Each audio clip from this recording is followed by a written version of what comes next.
के बाद तेरी अवसर सुनी शिव थानु भंगा आए बिल्कुल कमल पतंगा।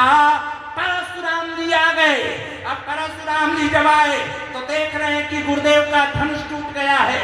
बड़ी लंबी कथा है, पूरी कथा नहीं सुनाऊंगा, लेकिन परशुराम जी ने कहा धनुष को किसने तोड़ा? सो बिलगाई बिहाई समाजा नत मारे गई है सब राजा, जिसने तोड़ा है समाज के अलग हो जाए।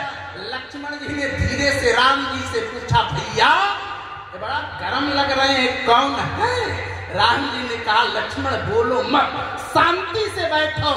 लक्ष्मण जी ने कहा भैया ये तो हमारे स्वभाव में नहीं है कि हम शांति से बैठे, या तो आप बोलो या तो मुझको बोलने दो। राम जी ने कहा जब जब तुम बोलते हो तो मामला गड़बड़ हो जाता है, हम ही को आगे जाने दो। राम जी आगे गए। परशुराम जी ने कहा सही सही बताओ धनुष को किसने तोड़ा? राम जी ने क्या कहा? रामचरितमानस का प्रत्येक अध्येता जानता है सूर्य की किरणों की आभा प्रभा को अंतःकरण में समाहित करके चित्त की वृत्ति के व्यवस्था को एकाग्र करके अपने गुरुदेव के चरणों में मना मस्तिष्क को अंतिम पराकाष्ठा तक लेकर के जाएंगे, तब बात समझ में आएगी। राम जी ने हाथ जोड़ करके कहा नाथ शंभो धन भंजनिहारा, अहो यही को एक दास तुम्हारा। आपका कोई दास होगा जिसने धनुष को तोड़ा। परशुराम जी ने कहा वो मेरा दास नहीं होगा, सबसे बड़ा वही शत्रु होगा जिसने धनुष को तोड़ा।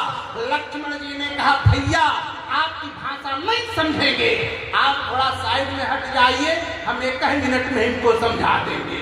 राम जी ने कहा आप समझा दोगे? कहाँ समझा देंगे। जब परशुराम जी के सामने लक्ष्मण जी आए तो लक्ष्मण जी ने कहा भार्गव आप पूछिए क्या पूछना चाहते हैं। परशुराम जी ने कहा धनुष किसने तोड़ा? लक्ष्मण जी ने कहा धनुष आपका है। ये धनुष आपका है? कहा ना।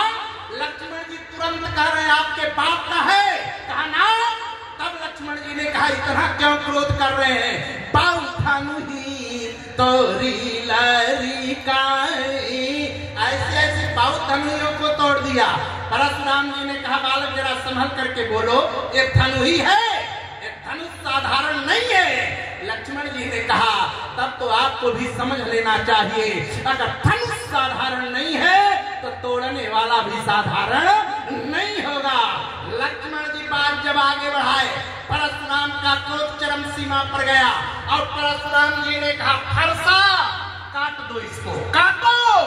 फरसा ने कहा महोदय आज आपने जो निर्णय लिया है गलत लिया है, ये नहीं कटेगा। क्यों नहीं कटेगा?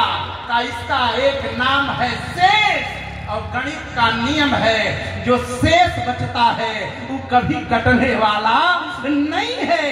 तो कहा इसके बड़े भाई को काटो। कहा वो तो है वो नहीं कटेगा, उसका एक नाम है अखंड, और जो अखंड है वो कभी खंड खंड होने वाला नहीं है। बात बहुत आगे बढ़ने लगी। तब भगवान श्री राम ने लक्ष्मण को साइड में करके राम जी जब दोबारा सामने खड़े होते हैं तब परशुराम जी ने कहा बेटा तू बाद में बताना कि धनुष को किसने तोड़ा, पहले तुम अपना नाम बताओ कि तुम्हारा नाम क्या है। अब राम जी से जब नाम पूछा गया तो राम जी ने अपना नाम कैसे बताए? कहा राम मात्र लघु नाम हमारा, परशु सहित बड़ नाम तुम्हारा। हमारा नाम मात्र 2 अक्षर का है राम, आपका नाम 5 अक्षर का है। परशु